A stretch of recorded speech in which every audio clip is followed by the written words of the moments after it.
আজ ঘোড়া নিয়ে বেরিয়ে পড়লাম ম্যাচ খেলতে। তো তোমরা যারা গাড়িটাকে ঘোড়া ভাবছো তো তোমাদের ওটা চোখের ভুল। কিছুটা যেতেই চোখে পড়লো একটা প্যাসেঞ্জার, তো তুলে নিলাম। তারপরে কিছুটা যেতে মনে পড়লো যে এটা তোমাদের ভুল ছিল না, আমারই ভুল ছিল, গাড়িটাকে ঘোড়া ভাবছিলাম। তারপর শ্যামলপুরের মন্দির পেরিয়েই দেখি বেনাপুরে প্রচণ্ড ভিড় হওয়ার একটাই কারণ ছিল, আম্বানির ছেলের বিয়েতে খেতে গিয়েছিল, তাই সবাই বাড়ি ফিরছে। তারপর খড়গপুর চলে আসলাম। তারপরে কিছুটা যেতেই খড়গপুরের বুক চেড়ে পৌঁছে গেলাম শেষা স্টেডিয়ামে। তো এখানে এসে পরে দেখি দাদারা সব দাঁড়িয়েছিল।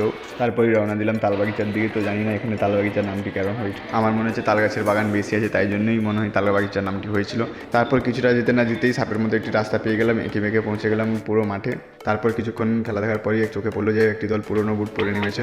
তো আসলে ওটা পুরনো বুট নয়, পুরনো জার্সি পিছনে লেখা ছিল। তারপরে আমাদের খেলা শুরু হয়ে যায়। কিছু মিনিট খেলা হতে না হতে আমার একটা বন্ধু খুব বাজেভাবে পায়ে লেগে যায়। তারপরেই খেলা সমাপ্ত হলো। তো প্রথম রাউন্ডে আমরা হেরে গেছিলাম। তারপর এখান থেকে বেরিয়ে চলে গেলাম মিনি ফুটবল খেলতে। তো দাদারা পিছনেই আছে, বাইক নিয়ে আসছে।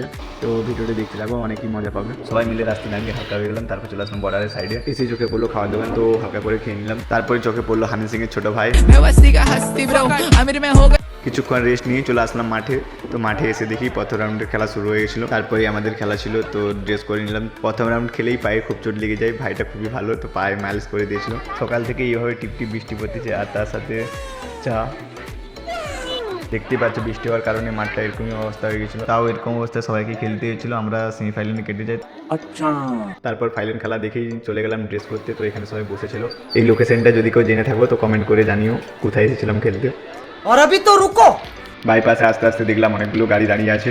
তো এখানে দেখতেই পাচ্ছি তিরপলের মধ্যে অনেকগুলো জঙ্গি ঢুকিয়ে গেছিলো। এই ছেলেটি ব্যাগে করে কী নিয়ে যাচ্ছে, তো ওটা পরে নেক্সট ব্লগে আমি ঠিক বলে দেবো যে ব্যাগের মধ্যে কী ছিল।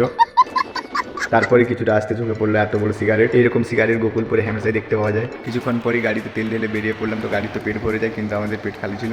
তো রাস্তায় একটি হোটেল দেখতে পেয়ে যায়। হোটেলে ঢুকতে না ঢুকতেই ওইটা টাকা মাকা শুরু করে দেয়। ওইটারকে কিছু না বলে চারদিকটা লক্ষ্য করে দেখলাম একটি ছেলে হাসছে মুখ বুঝে, আরেকটি ছেলে অ্যাড দিচ্ছে। তারপরে ওইটার সবার কাছ থেকে খাওয়ার অর্ডার নিয়ে নিল। এ মা, এই তো দেখি ইউটিউবার। তারপর খেয়েই বেরিয়ে পড়লাম। তো তোমরা সবাই কমেন্ট করে জানিও যে খেলাটি কোথায় হয়েছিল। তারপরে চলে আসলাম মকরামপুর পোলে। মকরামপুরের পোলটি গোলে চলে গেলাম আমার একটা বন্ধুকে ছাড়তে। তারপরেই আমার মোবাইলে চার্জ ছিল না, তো